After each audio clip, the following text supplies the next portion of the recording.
Olá, eu sou Cavalcante Júnior e este é o Pode Vir, o podcast da Vida Acontecendo, que tem a produção de Jamile Cavalcante e audiovisual da Pro Produções. Quem senta-se à mesa neste episódio é Diego Barbosa para conversarmos sobre o celebrante do amor. Diego, seja muito bem-vindo ao Pode Vir, é uma satisfação enorme receber você neste episódio para falarmos sobre você e as suas ressonâncias do amor. Eu sei que você lê o amor, você escreve o amor e você celebra o amor. Uma trilogia que me encantou quando eu comecei a sondar mais sobre a tua prática profissional. Então, fala pra gente sobre essa leitura, a leitura da palavra, a leitura do mundo que está encharcado de amor. Como é que isso tudo começou para ti? Primeiro dizer, professor, da alegria e da satisfação de estar aqui neste momento. Obrigado pelo convite, me sinto muito honrado. Sinto uma admiração enorme pelo seu trabalho, então, para mim, de fato, é um prazer estar aqui. Essa leitura do amor, professor, eu não sei se tem um ponto de início, sabe? Mas, talvez profissionalmente falando, ela veio muito recentemente. Sou jornalista do Diário do Nordeste, e aí me foi proposta uma coluna para a gente falar sobre o amor, né? Contar histórias de amor no jornal. Eu fiquei, poxa, quão prazeroso isso pode ser e o quão satisfatório também. Eu acho que não apenas para mim, que vou escrever, que vou estar em contato com essas histórias, mas também com as pessoas que podem ter contato com elas. E aí, quando a gente recebe um convite desse, eu acho que ativa na gente muitas das memórias da gente sobre o amor. E lhe confesso que até hoje não sei definir que sentimento é esse, né? Não consigo colocar, ainda que em palavras, ainda que o meu modo de trabalhar seja em palavras, é difícil descrever o que é o amor. Mas eu sinto que a minha leitura do amor, ela começou talvez quando eu percebia que as coisas elas tinham mais sentido quando tinham um carinho, um aconchego, sabe? Talvez eu remeta ao amor a esse olhar para mim mesmo e me ver acarinhado, me ver repleto de boas energias. E não sei se inconscientemente ou não, a minha trajetória profissional ela foi muito por essa área. Comecei a trabalhar na editoria de cultura, que naturalmente é uma editoria que, obviamente, a gente fala de questões relacionadas à política cultural e a outros entraves dessa natureza, né? A coisas mais específicas com relação a isso, mas não deixa de ser uma editoria que ela também promove um bem-estar ali. A gente fala sobre comportamento, fala sobre pessoas, né? Nas suas mais diferentes áreas e segmentos, fazendo cultura, fazendo arte. E isso tudo me veio muito como uma carta de amor mesmo, né? Não deixa de ser quando você, imagina, sei lá, um cantor, uma cantora, um escritor, uma escritora que está lá vendendo seu livro, promovendo autógrafos, subindo ao palco para fazer uma apresentação, aquilo tem muito amor também. E aí, por mais que eu não saiba capturar, talvez em palavras, esse sentimento, é até paradoxal, né? Porque alguém que talvez escreve sobre o amor não sabe o que é, ou pelo menos definir concretamente o que é isso. No fim das contas, eu acredito que a gente nunca vai saber, mas eu gosto de saber que essa minha leitura do amor, ou sobre o amor, ela passa por esses momentos em que a gente se sente mais, sabe? Que a gente se coloca para frente e vê como um agente de ternura, talvez, né? Um dos meus escritores favoritos, Victor Heringer, ele escreveu O Amor dos Homens Avulsos, que é um livro, enfim, que eu tenho como referência. E muitas das resenhas que saíram naquela época, eu lembro que ternura foi uma palavra que guiou o olhar de muita gente. E eu acho que o amor, para mim, ele é ternura também, sabe? E aí, à medida que a gente consegue fazer essa leitura de mundo movido pela ternura, eu acho que as coisas ficam mais suaves, mais leves. E talvez seja por isso que eu investi tanto em escrever, sim, celebrar, mas, sobretudo, em ler o amor. Ler o amor é muito bom, né? E você usou uma expressão, carta de amor. Então, se a gente fizer uma cartografia buscando essas cartas de amor, o Victor Heringer foi uma dessas cartas encontradas cedo na tua existência? Foi. Na verdade, o Victor ele veio já bem recentemente. Eu acho que foi durante o lançamento do Amor dos Homens Avulsos, que foi o último livro publicado dele. Mostrar para quem está assistindo por vídeo. Para mim é. Então, o Victor Heringer. Assim, é obrigação todo mundo ler. O Amor dos Homens Avulsos, da Companhia das Letras. Isso. Para quem está nos acompanhando por áudio, esse é o título do livro que o Diego Barbosa está mostrando para a gente agora. Exatamente. Então, essa pode ter sido uma das cartas de amor? Uma das cartas de amor, mas eu sempre fui uma pessoa muito de cartas, professor Cavalcante, muito. E aí, quando eu recordo, assim, da minha infância, por exemplo, no aniversário dos meus amigos e até mesmo no meu aniversário, o que eu gostava mais de presentificar ou de receber eram cartas. Que interessante. Para mim, valia muito mais aquele registro... A carta manuscrita. Carta manuscrita, sim. Aquele mandado registro, no envelope. Envelope e tudo. Às vezes até pelos correios. Que interessante. Eu sinto que tinha uma coisa ali de uma criança ou uma adolescente que, não sei, não se via tanto, talvez, dentro daquele invólucro do digital, né, da coisa rápida. Não sei, era uma coisa romântica quando a gente percebe assim, né? Mas eu acho que tem muito desse desejo de estabelecer mesmo essa cartografia do sentimento, né? Porque para mim sempre foi muito importante, eu sou muito de acumular coisas, sobretudo coisas vindas assim, em traços, em linhas, em caligrafias. Coisas do afeto. Exato. E aí eu não sei porquê, mais uma vez, eu jogo para o inconsciente, talvez, porque na minha família, por exemplo, a minha família nuclear, eu não percebo esse movimento de a gente ir escrevendo bilhete, nem carta. Não sei, acho que fui percebendo o quanto isso, quando eu recebi talvez a minha primeira carta, talvez não foi nem uma carta escrita, foi uma carta daquela época das mensagens de amor, acho que o senhor lembra. Lembro. E em todo aniversário a gente praticamente recebia, né, esse tipo de mensagem. Eu lembro que foi a esposa de um tio meu, e ela me mandou e eu me senti tão, sei lá, diferente, parecia que o meu espírito tinha se elevado ali. Poxa, mas Era possível. a própria expressão de ternura, não é? Exato. É possível a gente receber algo tão simples, mas que mexe tanto contigo a esse ponto. Então, a partir dali, eu fui caligrafando depois algumas coisas, né? Até porque, enfim, na nossa mente de criança, e acho que até hoje, a gente sente que para fazer algumas coisas tem que ter muito aparato. Aí, às vezes, você percebe, poxa, eu estou com um papel aqui, uma caneta, e como diz o Drummond, o sentimento do mundo. Então, por que não começar a escrever esse tipo de coisa? Muito sem nenhuma pretensão maior do que agradar quem eu estava presenteando, né? E assim foi. Então, acho que o Victor já veio realmente numa leva bem mais recente, bem mais atual, que foi no momento do lançamento do livro, que foi quando eu o descobri, e depois fui farejando assim, os rastros dele, enfim, eu fui realmente garimpando muita coisa dele. Mas, antes disso, eu já vinha nessa cartografia da ternura, que eu achei lindo você ter colocado isso, que de fato é. Cartografia é tudo aquilo que a gente vai estabelecendo mapas, né? Trilhas, Exatamente. trajetos. Então, acho que foi por aí, sabe? Me sinto muito feliz por isso, que eu sinto que até hoje, aos meus 28 anos de idade, muitos dos meus amigos ainda conservam essa coisa de, poxa, é o aniversário do Diego. Acho que, para além do presente material de alguma coisa, tem que ter a cartinha, tem que ter o bilhete, tem que ter... E isso, para mim, vai sendo uma das manifestações mais belas, porque mais simples do amor. E numa manifestação altruísta, não foi o bastante para você receber o amor, receber as cartas de amor. Você passou a escrever essas cartas. Isso. E escrever também profissionalmente. Numa coluna, no Diário do Nordeste. Como é que foi essa transição? Do receber para aquele jornalista que semanalmente se doa à temática do amor. Eu imagino que você tem reunido aí uma coleção de histórias de amor. Como é que você tem feito essa transformação? Não posso dizer que foi uma transformação, uma transposição difícil, porque eu acho que a gente já está embalado por essa energia, né? Eu, pelo menos, que bom que eu estou assim.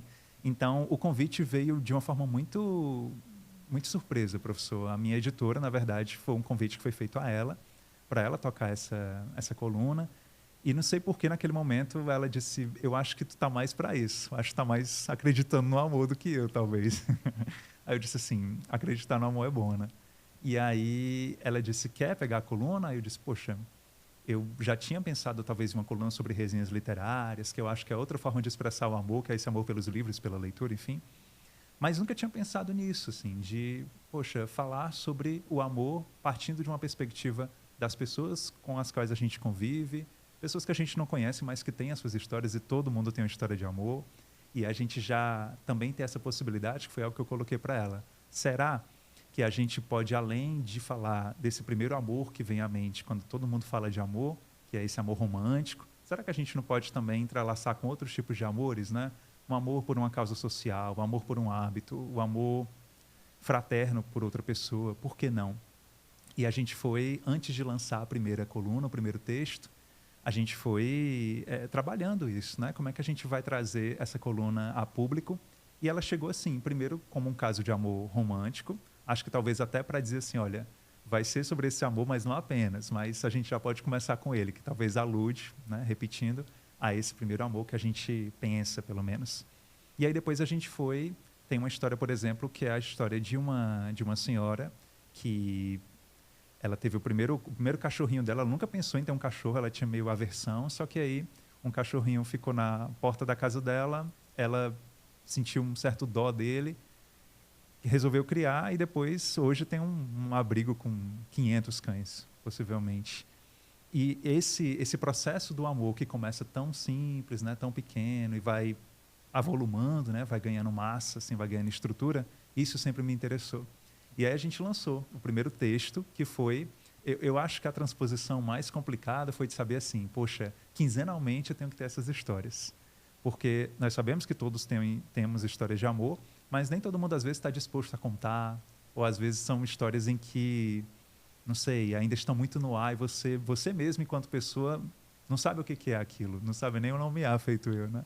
Então, a gente vai tentando. Talvez o primeiro desafio tenha sido esse. Mas eu acho que quando a gente está naquela intenção de dizer, vamos publicar o amor, vamos manifestar o amor, as coisas naturalmente vêm. Então, desde já eu agradeço assim, a legião de amigos e colaboradores que vêm, e a primeira pessoa que eles pensam para falar sobre amor sou eu. Então, ver alguma coisa na rua, ver uma história que, sei lá, soube por um parente, alguma coisa, já me falam. Envia para o Diego Barbosa, que ele vai transformar em texto para a coluna quinzenal. Exatamente. E está acontecendo isso. Então, eu queria muito falar sobre a primeira experiência do texto da coluna, porque... Já completou um ano? Já completou o ano. O nosso primeiro dia de publicação foi 23 de agosto de 2022. Então, em agosto do ano passado fez um ano. Estamos já está caminhando para o segundo ano. São muitas histórias. Eu, inclusive, hoje fechei o 35º texto. Então, vem aí, na próxima terça-feira, para quem está, enfim, nos ouvindo, nos acompanhando, em alguma terça-feira da vida você vai ter um texto meu publicado lá. Mas eu gostaria muito de falar do primeiro texto, porque conversas de redação. Um amigo nosso de bancada disse assim, gente, qual foi a pessoa mais importante que vocês entrevistaram? Aí a gente foi pensar, e aí um momento ele disse assim, qual foi a entrevista também mais importante que vocês fizeram para além dessa pessoa? E aí eu lembro que a entrevista mais forte que eu disse que tinha feito foi essa primeira para a coluna, porque foi um amor daqueles que a gente pensou, bom, se as pessoas falam tanto sobre o amor e nessa perspectiva também do amor romântico, por que não falar sobre as loucuras de amor, né? Que para alguns é um filme de terror, mas para outros pode render uma história interessante também. Tem gente que gosta, né? Então, a gente foi caçar, eu lembro, é muito legal os bastidores assim, de como é que a gente consegue essas histórias, né? Então, eu tive que ligar para uma empresa que promove loucuras de amor. Como é que é, assim, vocês têm alguma história que seja mais legal e tudo, que a gente pode contar, que tenha transformado um pouco a equipe, não sei. E eles falaram da história de um homem que sempre fez loucuras de amor para a esposa, Dia dos Namorados, Dia das Mães, Natal, Ano Novo, ela recebia no mínimo umas 4 loucuras de amor por ano. Sendo que, infelizmente, ela faleceu devido a um câncer e a última loucura de amor que ele fez foi no velório dela. Então, ouvir como esse amor, para além de como ele nasce, ele se propaga, também mexeu muito comigo. E eu acho que eu penso nisso toda vez que eu vou iniciar a escrita, ou pelo menos a leitura, do caso de amor para depois escrever, né? Uhum. Que caso é esse que eu estou lendo? Que pessoas é essa que estou tocando, né? Gosto muito de pensar que não apenas a minha função enquanto jornalista, mas a função de todos nós é sermos escutadeiros, né? É termos essa coisa da escuta afiada, atenciosa, né? Curiosa, mas sobretudo delicada com relação ao outro. Acho que a gente tem que pedir licença para acessar a história do outro. E eu sinto que tenho feito isso nessa coluna e tem me feito muito bem, porque além de falar de um sentimento tão grandioso feito o amor e ao mesmo tempo tão singelo, mas é isso, acho que toca em um aspecto muito humano nosso, que é essa necessidade de amar, essa necessidade de perpetuar o que é bom. E, Diego, a gente parte agora para o intervalo, e o nosso intervalo ele é literário. E a gente pede aos nossos convidados que tragam um livro para recomendar. Um livro que você gostaria muito que outras pessoas também tivessem acesso. que você trouxe para compartilhar com a gente? Agora não é segredo mais nenhum, né? Eu trouxe O Amor dos Homens Avulsos, do Victor Heringer, que é esse autor que é carioca, enfim, infelizmente não faleceu está mais muito neste plano jovem. terreno. Isso, faleceu muito jovem, tinha muita coisa para trazer ainda, mas o que ele deixou já foi suficiente para saber da grandiosidade dele, né? E tem uma parte aqui no Amor dos Homens Avulsos, que O Amor dos Homens Avulsos é um livro sobre o primeiro amor, né, romântico, entre dois meninos, e eu gosto muito dessa parte em que ele descreve, acho que as primeiras impressões desse amor, né? Quem era esse objeto do desejo amado, né? Quem era essa pessoa? Você pode ler para a gente? Com certeza. O Victor Heringer escreve assim: eu gostaria de dizer que vivi 2 anos em 2 semanas com Cosmin, mas não. 2 décadas. Essas coisas não acontecem. Vivemos 14 dias. Amei cada centímetro dele, mas nem todos os minutos. Ao todo, foram 20.160 minutos, muitos deles perdidos com escola e banhos, almoços. Quando estávamos juntos, outros mais foram perdidos em silêncio, com os porquês do silêncio. Foi por causa disto ou daquilo? Foi porque eu tive que fazer a lição? Foi porque você não gosta mais de mim? A gente disse que se amava, mas isso não era a coisa que é hoje. Então, esse foi um trecho do Victor Heringer, autor do livro O Amor dos Homens Avulsos, publicado pela Companhia das Letras. Eu estou vendo que você tem um outro livro também para recomendar. Outro livro, um livro de cabeceira. Esses dois, na verdade, são de cabeceira, que é o Tudo sobre o Amor, Novas Perspectivas, da Bell Hooks. Tudo sobre o Amor, Novas Perspectivas, da escritora Bell Hooks. Exatamente. Publicado pela editora Elefante. Elefante. Isso. É um livro que mudou minha vida. E eu acho que todo mundo que se dispuser a ler... Mostra aqui pra gente de novo. Aqui. Esse vermelhinho alaranjado. Qual foi o impacto que ele teve na tua vida?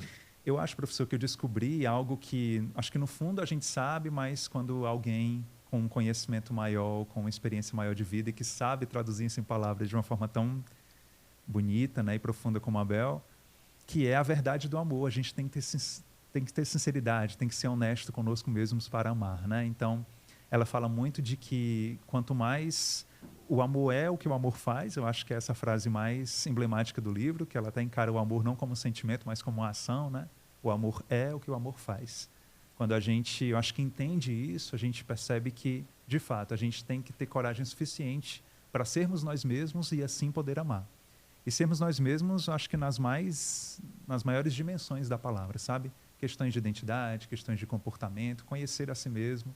Acho que quando a gente fala isso, também é um convite para a gente se olhar no espelho e dizer quem eu sou, né? Antes de tocar essa alma, de pedir licença para tocar essa outra alma, eu preciso primeiro talvez pedir licença a mim mesmo. A gente está tão dentro dessa teia de acontecimentos e de coisas tão rápidas passando, por que não olhar para a gente mesmo e dizer quem é você, né? Então, a Bel, ela faz esse convite para sermos mais amorosos com a gente, no fim das contas, não à toa, o Tudo sobre o Amor, né? É muito bonito, eu recomendo demais. Então, essas foram as sugestões do Diego Barbosa, Bell Hooks e Victor Heringer. Você está acompanhando o Pode Vir, o podcast da Vida Acontecendo, que 2 vezes por mês nós conversamos aqui sobre temas de arte, cultura, literatura e saberes diversos.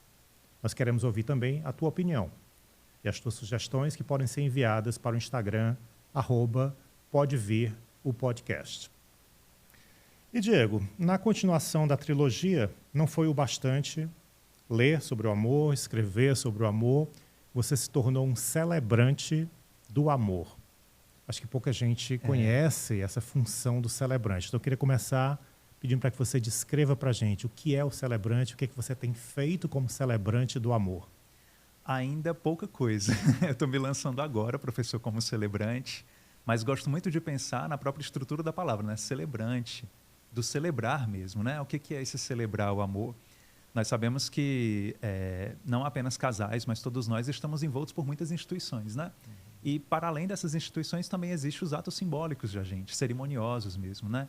Então, o que é o celebrante do amor? É esse profissional, né, que por enquanto ainda está ganhando um pouco mais as cerimônias, enfim, os eventos no Brasil. No mundo eu acredito que é mais consolidado, mas aqui no Brasil a gente está engateando ainda, mas tem trabalhos excelentes no meio. E aí eu resolvi me projetar também nele, porque é isso, o celebrante é esse que vai estar em cerimônias, em casamentos, por exemplo, mas também em batizados, em aniversários, em bodas de casamento, talvez, para presentificar algo que é muito da pessoa ou do casal que está ali.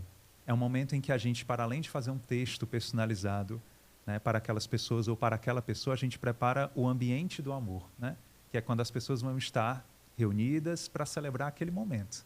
Então, o que acontece? Um celebrante, vamos supor que um casal, sei lá, casou no civil, no religioso, e ainda assim quer ter uma experiência de ter um momento ali que seja muito deles. Que muitas vezes, mesmo dentro dessas instituições, a gente, não sei, parece que não sente de fato que concretizou a coisa, né? Existem sim os ritos tradicionais e totalmente válidos, mas existe essa outra camada, que é uma camada mais profunda ainda, que é essa de os casais se sentirem como eles são, de fato, né? Talvez seja a camada da ternura. A camada da ternura. De ouvir a própria história pela boca de alguém que ouviu a sua história e que talvez está tentando ali traduzir da forma mais aproximada possível, talvez, né? Da forma mais fiel que seja, da forma mais terna, né? Então, o celebrante, para além, algumas pessoas aludem apenas ao casamento, mas é essa pessoa da celebração. O que a gente vai celebrar hoje, né? Acho do festejo, né? É Festejar. do festejo, exato, do brinde, a vida, né? E quando a gente brinda a vida, a gente está brindando o amor, né? Então, acho que o amor passa também, mais uma vez, as pessoas se lembram muito do celebrante de casamento, porque, de fato, foi um ofício que se popularizou devido às cerimônias de casamento, que é aquele momento em que, de fato, né, os casais vão estar um à frente ao outro, e aí pode ser esse momento da troca de alianças, o celebrante pode puxar esse momento, como também pode ser depois disso. Não existe uma fórmula, não existe um jeito totalmente padronizado de fazer. Existe a forma que o casal quer, né? E aí eu acho que isso abre espaço para outras uniões que às vezes não estão dentro daquelas que se consideram as uniões dentro das instituições, né? Por exemplo, uniões homoafetivas, uniões de casais interreligiosos, né? Uniões, a própria pessoa que talvez já se divorciou e que quer ter uma nova experiência de amor com outra pessoa, por que não? Algumas instituições elas ainda não estão recebendo, acolhendo esses casais, né? Então, eu gosto de também pensar que ser celebrante é celebrar a vida em todos os aspectos também, inclusive fazendo essa democracia do amor, né? Fazendo com que o amor ele seja livre, então que a gente possa, de fato, brindar a vida em todos os seus momentos. Quando eu penso nessas questões, isso me dá mais fôlego para iniciar e para continuar, né? Porque, de fato, foi algo que eu me lancei agora, estou me lançando, enfim, faz algumas semanas que eu fiz um post no meu Instagram e aí decidi fazer isso. É até curiosa a história. Você quer conhecer a história de como é que isso começou? Por favor. Eu fui fazer uma entrevista com a escritora Socorro Racioli, a quem admiro bastante, a quem eu estou considerando uma madrinha desse ofício. E aí foi uma conversa, já fui aluno da Socorro Racioli, então, para além de uma entrevista mais protocolar, foi uma entrevista em pessoa, assim, bem, como eu posso dizer, estávamos entre amigos, talvez. Afetiva, né? uma entrevista Isso, afetiva. E aí, perguntei a Socorro quais eram os planos dela para 2024. Fiz a entrevista no ano passado, em 2023. E aí, de alguma forma, ela disse assim, e os teus planos? E aí eu fiquei, poxa, quais seriam os meus planos? E aí eu lembro de ter sido convidado pela Dawana Vale, que é uma escritora, poeta, enfim, que eu admiro bastante também, amiga. E aí a Dawana me convidou em junho para participar de um encontro na Confeitaria Sublime, que é um conto, um poema, que é o clube de livros dele, enfim, um clube de leituras, para falar sobre o amor, porque era a temática do mês dos namorados e tudo. Eu lembro que nessa época eu conheci a Lara Roveri, a gente se adicionou no Instagram, ela já é celebrante, já tem algum tempo, e eu comecei a observar, poxa, mas eu acho que eu já faço isso em algumas ocasiões, eu já fiz isso. Fiz, por exemplo, no casamento do meu irmão com a minha cunhada, fiz um texto personalizado para eles, né? No casamento de mais outros 2 amigos, eu fiquei, por que não? Né? E aí, quando a Socorro me perguntou isso, me veio à mente essa função. Eu disse, Socorro, tá aí, talvez eu queira me lançar como celebrante. Aí ela, só vai. Eu acho que tem muito... A Socorro Racioli e a sua varinha de condão. Sempre, né? Midas, meu Deus do céu. E aí ela disse, ela me deu muita força nesse sentido, disse, Lara também já foi minha aluna, conversa com ela. Lara foi e é super generosa, ela está sendo comigo, a gente está conversando muito a respeito desse ofício, né? que ainda não é um ofício regularizado, assim, mas é um ofício que está se tentando, já soube pela Lara, que os profissionais envolvidos estão querendo, de fato, fazer com que seja um ofício, uma profissão mesmo, regularizada, né? E aí a gente está nesse movimento, assim, de... E tudo começa, Diego, com uma escuta atenta de uma história? Uma escuta atenta de uma história, desse olho no olho, né? E mesmo que, por exemplo, na redação existem, falando, por exemplo, desse convívio, né, do jornalismo, que acho que todo mundo imagina que é muito intenso, né? Alguns casais eu nunca vi na vida, assim, presencialmente. Conheci por foto e tudo. Mas eu acho que a escuta é para além do ouvido.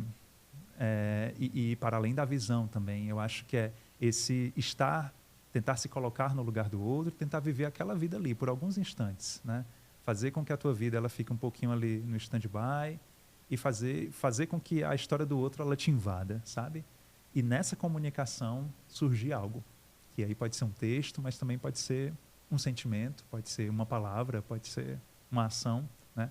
Assim como muitas vezes quando eu escrevo e publico e recebo o retorno das pessoas, de quem lê, como público geral, ou dessas pessoas que foram as entrevistadas, eu fico muito feliz porque é isso, parece que houve um mergulho mútuo, né? Você está se mergulhando e mergulhando em mim quando está contando a sua história e vice-versa. Quando você está contando para mim, eu também mergulho em você. Então você escuta essa história e essa história ela se transforma em palavra, não necessariamente uma palavra escrita, pode ser uma ambiência, você cria uma ambiência em torno daquele sentimento, daquele afeto.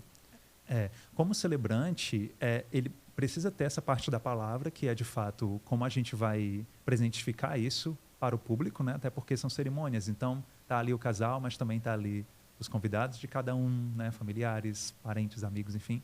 Então a gente precisa criar essa ambiência, mas passa pela palavra, mas é isso, eu acho que a palavra ela é um componente. Eu acho que ela talvez esteja junto com essa energia que é criada para a gente celebrar, sabe? Então a gente prepara para que a palavra ela ganhe esse protagonismo em determinado momento, que é o momento da leitura do texto, de a gente olhar para os dois e vê-los sentindo como a história está sendo contada e como ela está agora ganhando mais ouvidos, mais olhares, né? Mas tudo isso é dentro de uma atmosfera que é a atmosfera da doçura, da delicadeza, né? Que é o que talvez esteja, infelizmente, mais faltando no mundo, mas é isso. Eu acho que são movimentos feitos esses que a gente vai fazendo com que a coisa cresça, né? Então você termina realizando sonhos também. Sonhos. Eu imagino que sim. Imagine, né? Você ter uma história de amor com alguém e poder, em algum momento, ser uma terceira pessoa que vai ouvir aquilo. Não vai viver mais um momento dessa história de amor, e é muito interessante isso, mas ao mesmo tempo também vai ter essa oportunidade de ouvir aquilo que vocês vivenciaram. Isso para mim é precioso demais, né? Então, me sinto muito agraciado, acho que essa é a palavra, de talvez ter despertado em mim um gosto por isso, que mais uma vez não vem de hoje, mas já talvez vem daquilo, do bilhetinho, da cartinha, né? E dizer assim, preciso colocar em algum tipo de suporte. A palavra foi esse suporte, e que bom que foi, pelo menos eu encaro assim para mim, né? Que bom que foi a palavra, que bom foi esse tracejar de linha, essa união de letra com letra que vai formando coisa maior. Então a gente vai, nesse momento, eu acho que a palavra é expansão, assim, fazer com que o amor se expanda. Ou seja, as cartas já estavam disponíveis. Você agora está reunindo essas cartas e transformando-as em celebração do amor. Isso exatamente. Formando E você essa pode contar para a cartografia. gente uma dessas celebrações, seja do teu irmão, algum outro mais recente, como é que foi a preparação, o que aconteceu nessa celebração do amor? Algumas pessoas, a mais recente foi em outubro do ano passado, foi um amigo, um grande amigo, um afilhado também, que ele disse, Di, vou casar e queria muito que houvesse um texto teu para selar esse sentimento, esse momento, né? Eu já o conhecia, assim, desde o ensino médio, conhecia também a mulher que hoje é a esposa dele, e aí sabia um pouco da história. Não houve, nesse primeiro momento, como ainda não era um ofício, assim, né?